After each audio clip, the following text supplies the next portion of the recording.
আমরা এখনো আওয়ামী লীগকে নিষিদ্ধ করিনি, এই প্রসঙ্গটি নিয়ে কথা বলবো। আমরা এখনো আওয়ামী লীগকে নিষিদ্ধ করিনি, এই কথাটা কে বলেছেন? অন্তর্বর্তীকালীন সরকারের প্রধান উপদেষ্টা ডক্টর মোহাম্মদ ইউনূস। আপনারা জানেন যে অতি সম্প্রতি ডক্টর মোহাম্মদ ইউনূস যুক্তরাজ্য সফর করেছেন এবং এই সফরের সময় বিবিসিকে দেওয়া এক সাক্ষাৎকারে তিনি দেশের রাজনীতি, সংস্কার, নির্বাচন ও রোহিঙ্গা সমস্যা সহ বিভিন্ন বিষয়ে কথা বলেছেন। যুক্তরাজ্য সফরে গত 12 জুন তিনি ব্রিটিশ রাজা তৃতীয় চার্লস হারমোনি অ্যাওয়ার্ড নিয়েছেন। এই পুরস্কার নিতে যাওয়ার আগে বিবিসির সাংবাদিক রাজিনী বৈদ্যনাথন প্রধান উপদেষ্টা অধ্যাপক ইউনূসের সাক্ষাৎকার গ্রহণ করেন। এই সাক্ষাৎকারে ডক্টর মোহাম্মদ ইউনূসকে রোহিঙ্গা বিষয়ক প্রশ্ন করা হয় এবং আওয়ামী লীগ নিয়ে প্রশ্ন করা হয়। বিবিসির সাংবাদিক জিজ্ঞেস করেন, দেশের অনেক মানুষ এখনো আওয়ামী লীগকে সমর্থন করে। ডক্টর ইউনূস বলেন, তাদের সিদ্ধান্ত নিতে দিন, তারা ভোট দিতে চায় কিনা। বিবিসি আবারও প্রশ্ন করেন, তারা আওয়ামী লীগের প্রার্থীকে ভোট দিতে পারবে না। ডক্টর ইউনূস বলেন, যতক্ষণ পর্যন্ত তারা ভোটার, তাদের ভোট দেওয়ার স্বাধীনতা আছে। বিবিসি আবারও প্রশ্ন করেন, কিন্তু আওয়ামী লীগের প্রার্থীকে নয়, যদি না আওয়ামী লীগকে অংশগ্রহণ করতে দেওয়া হয়। ডক্টর ইউনূস আবারও বলেন, আমরা এখনো আওয়ামী লীগকে নিষিদ্ধ করিনি। বিবিসি আবারও প্রশ্ন করেন যে তাহলে আপনি বলছেন তারা আগামী নির্বাচনে অংশ নিতে পারবে? ডক্টর ইউনূস বলেন, না, আগে একটা বিষয় পরিষ্কার করি, আওয়ামী লীগকে নিষিদ্ধ করা হয়নি, তাদের কার্যক্রম সাময়িকভাবে নিষিদ্ধ করা হয়েছে। বিবিসি বলেন, যার মধ্যে নির্বাচন অন্তর্ভুক্ত। ডক্টর ইউনূস বলেন, সাময়িকভাবে নির্বাচনে তারা থাকবে কিনা সেটা নির্বাচন কমিশনের সিদ্ধান্তের ওপর নির্ভর করছে। বিবিসি প্রশ্ন করে, তাহলে আগামী নির্বাচনের ব্যালটে তাদের থাকার সম্ভাবনা আছে? ডক্টর ইউনূস আবারও বলেন যে, আবারও বলছি, এটা নির্বাচন কমিশনের সিদ্ধান্তের বিষয়। এই সাক্ষাৎকারে একটি জিনিস পরিষ্কার যে ডক্টর মোহাম্মদ ইউনূস এখনো পর্যন্ত দ্বিধান্বিত। এটি সত্য যে আওয়ামী লীগকে কিন্তু নিষিদ্ধ করা হয়নি, আওয়ামী লীগের কার্যক্রম নিষিদ্ধ করা হয়েছে, কিন্তু একটি এক্সিকিউটিভ অর্ডারের মাধ্যমে এটি করা হয়েছে এবং এই এক্সিকিউটিভ অর্ডার পাওয়ার সাথে সাথে নির্বাচন কমিশন আওয়ামী লীগের নিবন্ধন বাতিল বা স্থগিত করেছে। সেক্ষেত্রে খুব সহসায় এই বিদ্যমান ব্যবস্থা যদি থাকে, তাহলে আগামী নির্বাচনে আওয়ামী লীগের অংশগ্রহণটা অনিশ্চিত। ডক্টর ইউনূস আসলে কি বলতে চাইছেন, কি করতে চাইছেন? তিনি কি চোর পুলিশ খেলতে চাইছেন? চোর পুলিশ যদি নাই খেলতে চাইবেন, তাহলে তিনি এক প্রকার এটিকে যদি বলেন যে হাত পা বেঁধে একজন মানুষকে একটা নদীতে বা একটা পুকুরে বা একটা সুইমিং পুলে ফেলে দিয়ে বলা হচ্ছে যে তুমি সাঁতার কাটো। আওয়ামী লীগের অবস্থাটা কিন্তু ঠিক তেমনটাই করা হয়েছে। কিন্তু ভাই, আওয়ামী লীগেরও এই ক্ষমতা কিন্তু আছে যে আপনি হাত পা বেঁধে নদীতে, পুকুরে, সুইমিং পুলে ফেলে বলবেন যে সাঁতার কাটো। আওয়ামী লীগ কিন্তু এই হাত পা বাঁধা খুলতে পারে, খুলবার মতো ক্ষমতা আছে এবং দেশের অবস্থা, দেশের পরিস্থিতি সেদিকেই যাচ্ছে। সেদিকে যাবার দরুন আওয়ামী লীগ কাউকে লাগবে না, আওয়ামী লীগ নিজেরাই তাদের হাত পা বাঁধা খুলে ফেলবে।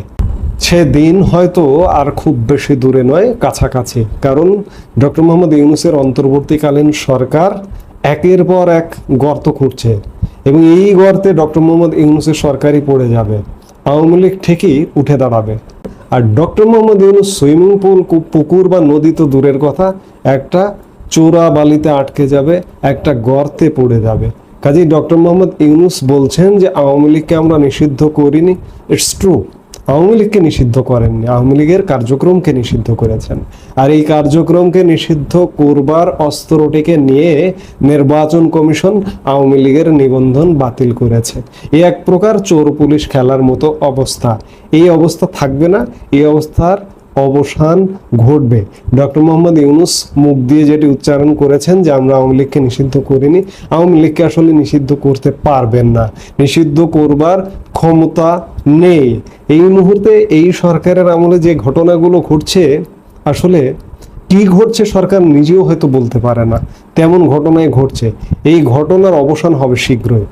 আওয়ামী লীগ আগামী নির্বাচনে অংশ নিতে পারবে কিনা, অথবা আওয়ামী লীগের যে অসংখ্য ভোটার সমর্থক রয়েছেন তারা ভোট দিতে পারবেন কিনা, সেই বিষয়কে কেন্দ্র করে বিবিসি নানান প্রশ্নে রীতিমতো আমাদের প্রধান উপদেষ্টা ডক্টর মোহাম্মদ ইউনূসকে নাজেহাল করে ছেড়েছে।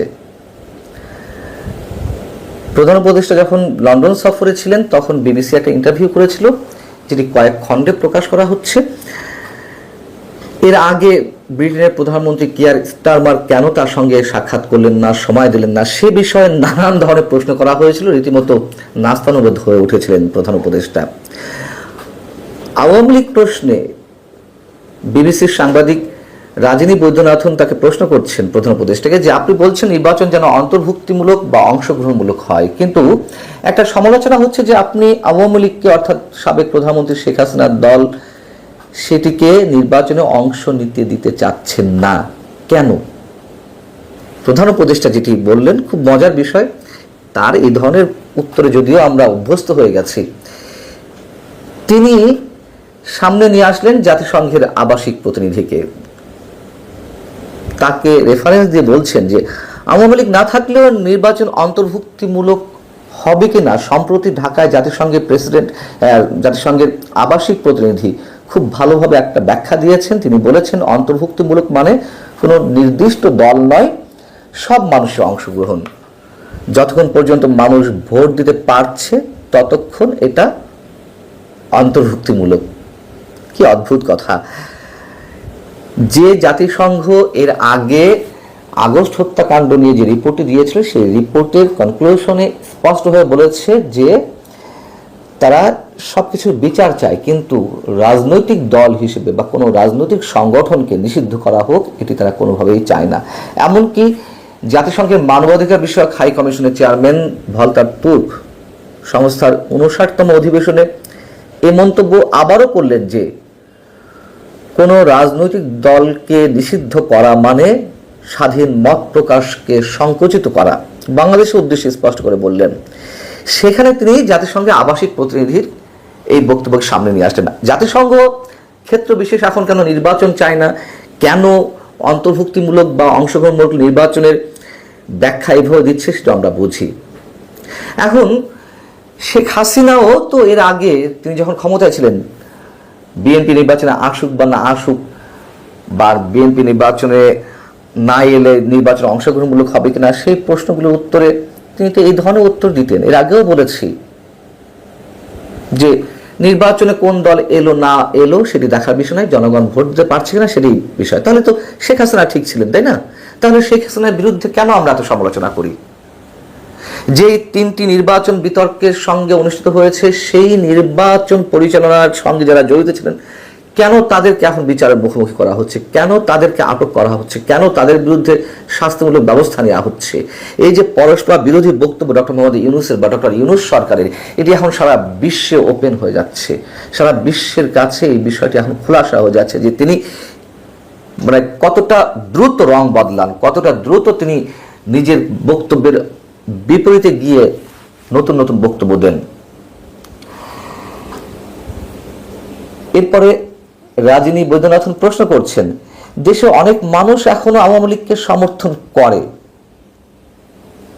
তো তার প্রশ্নের পরিপ্রেক্ষিতে আবার দ্রুত খুব ডক্টর মোহাম্মদ ইউনূস বলছেন যে তাদের সিদ্ধান্ত দিন যে তারা ভোট দিতে চায় কিনা। কি হাস্যকর কথা! বিবিসির পক্ষ থেকে বলা হচ্ছে তারা আওয়ামী লীগের প্রার্থীকে ভোট দিতে পারবে না, না পারলে তারা কাকে ভোট দিবে? প্রধান উপদেষ্টা বলছেন যতক্ষণ পর্যন্ত তাদের ভোট দেওয়ার স্বাধীনতা থাকবে তারা দিতে পারবে। বিবিসি আবারও প্রশ্ন করছে আওয়ামী লীগের প্রার্থীকে নয়, যদি না আওয়ামী লীগকে অংশগ্রহণ করতে দেওয়া না হয় তাহলে ভোট তারা কিভাবে দিবে, কাকে দিবে? তখন তিনি বলছেন যে আমরা তো আওয়ামী লীগকে এখনো নিষিদ্ধ করিনি। আবারও বিবিসি মানে কতটা নাস্তানাবোধ করছে, কতটা আটকে ফেলছে বিভিন্ন প্রশ্ন বানে, ঠিক মতো অ্যান্সার করতে পারছেন না আমাদের প্রধান উপদেষ্টা। বিবিসি বলছে যে তাহলে আপনি বলছেন তারা আগামী নির্বাচনে অংশ নিতে পারবে? যদি ভোট দিতেই পারে তার মানে তো আওয়ামী লীগ নির্বাচনে অংশ নিতে পারবে। তখন আবার অধ্যাপক ইউনূস বলছেন একটা জিনিস পরিষ্কার করি, আওয়ামী লীগকে নিষিদ্ধ করা হয়নি, তাদের কার্যক্রম সাময়িকভাবে নিষিদ্ধ করা হয়েছে, যার মধ্যে নির্বাচনও পড়ে। মানে আমরা আওয়ামী লীগকে নিষিদ্ধ করিনি, রাজনৈতিক কার্যক্রম নিষিদ্ধ করা হয়েছে, অতএব কার্যক্রম যেহেতু নিষিদ্ধ থাকবে নির্বাচনেও তারা কন্টেস্ট করতে পারবে না। এই কথা বলার পর পরে আবার তিনি আবার নিজের বক্তব্য উল্টে কার কাঁধে দায় চাপাচ্ছেন? নির্বাচন কমিশনের উপরে। তিনি বলছেন আবার এটা সাময়িক তাদের রাজনৈতিক কার্যক্রম নিষিদ্ধ করা হয়েছে, তবে নির্বাচনে তারা থাকবে কিনা সেটা নির্বাচন কমিশনের সিদ্ধান্তের উপর নির্ভর করছে। আমাদের কোনো মন্তব্য নেই, যা বলার বিবিসি বলে দিচ্ছে। মানে প্রশ্নের পর প্রশ্ন করে তারা নিজেরাও জানে যে বাংলাদেশের নির্বাহী প্রধান, সরকারি নির্বাহী প্রধান বা প্রধান উপদেষ্টা, তার নিজের কাছেও এই ধরনের কোনো সদুত্তর নেই। তিনি যে স্লিপ করে যাচ্ছিলেন, তিনি যে অ্যাভয়েড করছেন, তিনি যে কোনো রকমের শাক দিয়ে মাছ ঢাকার মতো অবস্থা সৃষ্টি করছেন, বিবিসি সেই সুযোগটি দেয়নি। এর আগে যেই অংশটুকু বেরিয়েছিল বিবিসির ইন্টারভিউয়ের, সেখানে ব্রিটেনের প্রধানমন্ত্রী কিয়ার স্টারমার কেন তার সাথে সাক্ষাৎ করলেন না, কিয়ার স্টারমারের দল, লেবার পার্টির এমপি টিউলিপ সিদ্দিকী যে তার সঙ্গে দেখা করতে চেয়েছিলেন, কেন তিনি দেখা করলেন না, অনেক বিষয়ে প্রশ্ন করা হয়েছিল। তিনি সেখানেও জুৎসই কোনো জবাব দিতে পারেনি। কিয়ার স্টারমার কেন দেখা করেননি এর উত্তরে তিনি বলেছিলেন যে তিনি সম্ভবত ব্যস্ত আছেন। তো তিনি সম্ভবত ব্যস্ত আছেন, আবার প্রশ্ন করা হয়েছিল যে আপনারা দুজন তো সমমর্যাদার, আপনিও প্রধানমন্ত্রী পদমর্যাদার, তিনিও এখানে এই দেশের প্রধানমন্ত্রী। যখন একটা দেশের প্রধানমন্ত্রী দেখা করতে চাইছেন, তিনি দেখা করছেন না, এর কি কোনো সঠিক জবাব দিয়েছেন, ব্যাখ্যা দিয়েছেন? তিনি অ্যাভয়েড করে যাওয়ার চেষ্টা করছিলেন। একটু আগে বললেন ব্যস্ত, এরপরে বললেন যে মনে হয় দেয়নি। তিনি যে লন্ডন সফরে গিয়ে বিভিন্ন ক্ষেত্রে কতটা নাস্তানুবোধ হয়েছেন সে বিষয়ে আমরা সবাই জানি। আবার সেখানে অবস্থা করাকালীন সময়ে আর এক আন্তর্জাতিক গণমাধ্যম স্কাই নিউজ তার একটি ইন্টারভিউ নিয়েছিল। সেখানে তিনি মন্তব্য করেছিলেন যে I am the guy who is bringing people together, মানে তিনি পুরো জাতিকে ঐক্যবদ্ধ করছেন। কতটা ঐক্যবদ্ধ করছেন সে তো আমরা জানি, পুরো জাতিকে বিভক্ত করে ফেলছেন, ভয়ঙ্করভাবে ঘৃণার বিষ বাষ্প ছড়াচ্ছেন, রীতিমতো প্রতিহিংসার রাজনীতি তিনি শুরু করেছেন। এই হচ্ছে আমাদের প্রধান উপদেষ্টা, সারা বিশ্বের কাছে একজন শান্তির দূত, কথিত শান্তির দূত হিসেবে তার অবস্থানটি তিনি কোথায় নিজেই নিয়ে যাচ্ছেন হয়তো বুঝতে পারছেন, কিন্তু স্বার্থের জায়গায় তিনি অন্ধ। ভালো থাকুন সবাই।